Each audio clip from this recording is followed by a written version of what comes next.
Assalamualaikum warahmatullahi wabarakatuh. Good morning, everybody. Thank you very much for having me in this wonderful occasion. So today I will share with you some issues related to the topics of our meeting today, that is the manufacturing, and then the angle was the reimagining and then innovative and transforming of the manufacturing. I will take the angle of, as suggested, is the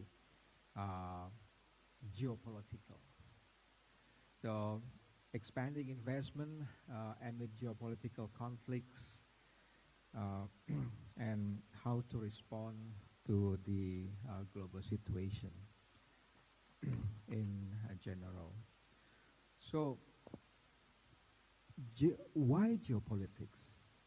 I think every day we wake up in the morning, we are thinking about geopolitics today.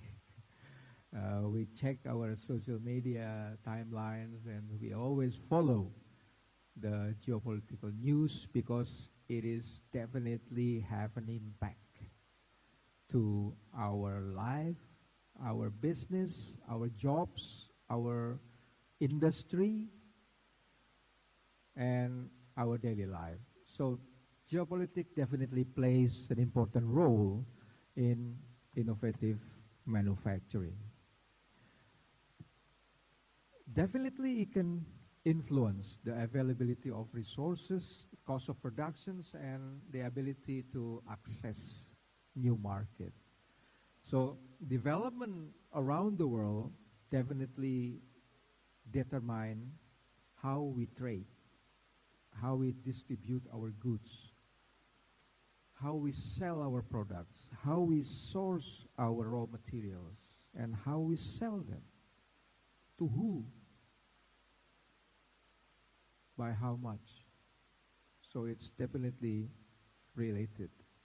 And also the geopolitical factors can also shape the competitive landscape, as different countries may have different regulation, labor laws, and taxes that can affect the cost and feasibility of production. As well, the relationship in geopolitical context can affect the ability of companies to access new market and technologies, as well as the ability to source material from different countries. And then we have witnessed that the development of geopolitics right now, the tension can lead to trade wars. We have seen some, mostly between US and China, that is very visible, and other economic disruptions. So we know the trend of nearshoring. You tend to make products with raw material that you source nearby. And another trend is friendshoring. You tend to trade with your ally, with somebody and with some area in some region that is friendly to you, not hostile. So these are the geopolitical aspect of manufacturing that can affect our life today, anywhere in the world. So ladies and gentlemen, what about the Indonesian context right now? So if I may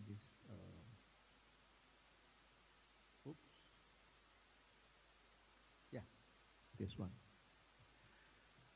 So what about the Indonesian context in that geopolitical context? The Economist magazine last year, after the successful G20 presidency of Indonesia, wrote about the special report on Indonesia and discussed a lot of things that say that Indonesia is matters now. So the position of Indonesia is really important, and Indonesia is back on the map, and in the next decade, it will only become more important. And Indonesia is becoming more and more visible in the global context. So one of the indicators is the foreign direct investment that is keep coming into Indonesia. And the UN report, the UNCTAD, United Nations Conference on Trade and Development report, put Indonesia as a top 20 investment destination in the world. So it's becoming more and more important in the global context. So another indicators also shows that in the Purchasing Managers Index, Indonesia position is also quite favorable as compared to other countries as measured by Purchasing Managers Index, which in the area of expansions, that is 50 above, whilst the other countries still on the contraction area, 50 below. So this is the modality of Indonesia to move forward. So Indonesia right now is also focusing on how to transform into a net zero transition into 2030 and then moving beyond up to 2060 or earlier to transform into a net zero mechanism by promoting the sustainable development, sustainable investment, and anything that can lead to reduction in emission. One of them is the development of electric vehicle, and that is including the 2 wheels and 4 wheels. The benefit of that, in this slide shows the benefit in the 2-wheel scenario that can create economic value and that create a job and then also improve trade balance and as well reduce greenhouse gases. So this will be the focus for the immediate futures and in the futures too. So this also another focus on sectors that create multiplier effect that will be the focus and priorities of Indonesian government. Like green and low carbon economy to increase economic productivities. We are also right now focusing on the national capital relocation, digital transformation, domestic economic integration, and also keep improving our human resources. In speaking about investment, the last year figures for investment realization, we managed to create the investment realization of 1,200 trillions, up from the previous year of 900 trillions. So it's quite a major major growth of around 9% from the previous years. And where are they? They are distributed and located in those areas. So for the domestic sectors, the realization of investment are located in the transportation, warehouse, constructions, while on the foreign direct investment are located in mostly in the basic metals, goods, non-machinery, and equipment industry. So these sectors have been ranking number 1 for the last 4 to 5 years. So manufacturing is somehow going back to the picture of investment. Right now, the picture is dominated by the downstreaming industry processing natural resources into the EV battery. So these are the dominant sectors in the realization of investment 5 years back. And the other focus is also, no doubt, and our president have been very often reiterate this, that Indonesia will go to the downstreaming drive and utilizing more and more our natural resources, and we want to process it domestically with our own capacity. And we are often read in the paper regarding the export ban of the natural resources, and started with nickels, and next with the bauxite, and then tin and copper. This is one of the basic behind that. In the nickel case, that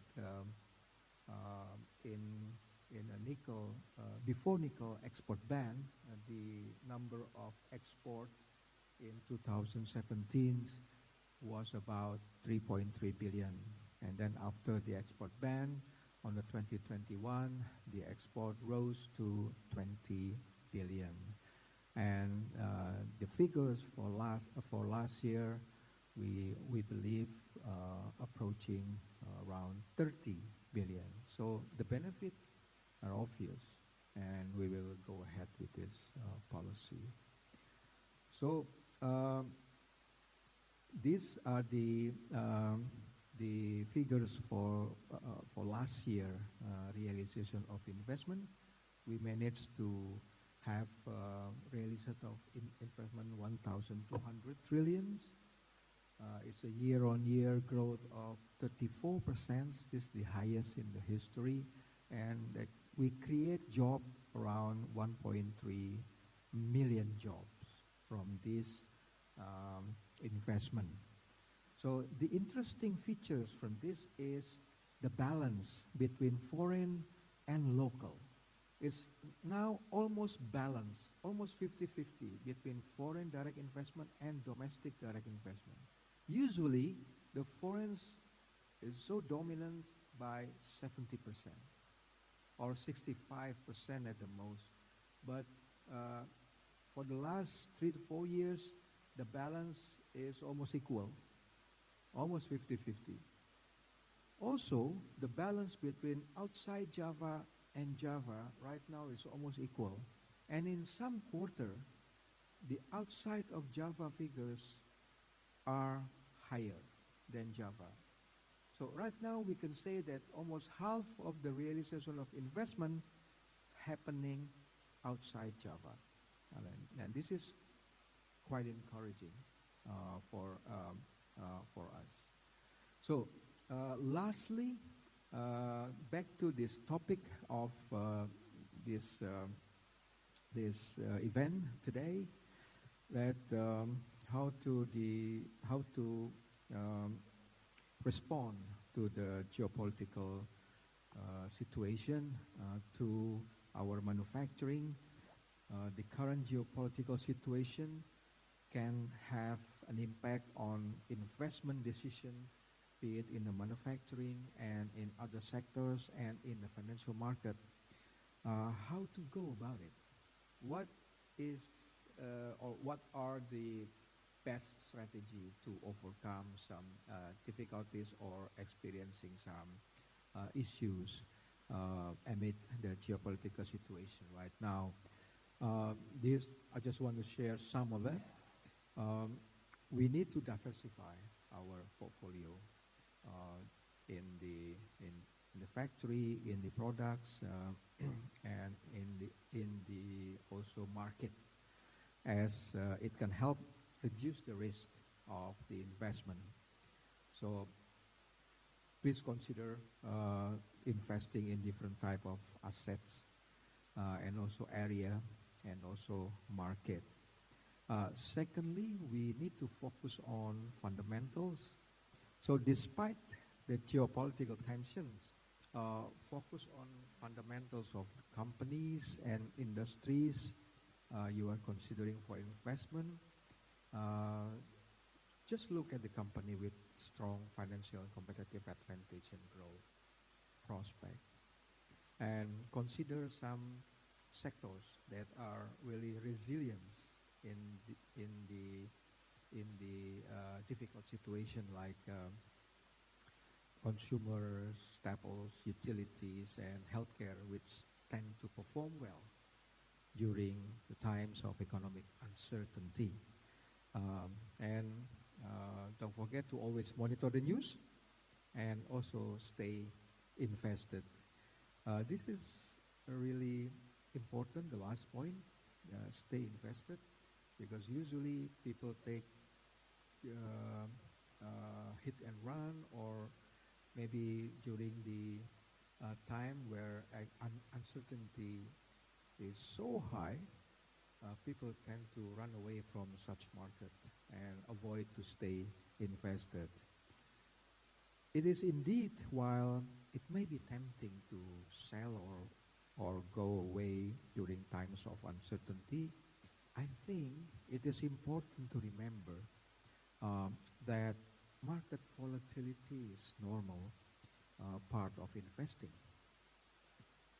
Historically, if you look at the stock market too, the market has tended to recover from geopolitical events over time. And however hard any geopolitical tension or events, these too shall pass. So I think that is also a good principle to also hold on to. I think I will stop now. Enjoy the rest of the event. Thank you so much. Wassalamualaikum warahmatullahi wabarakatuh.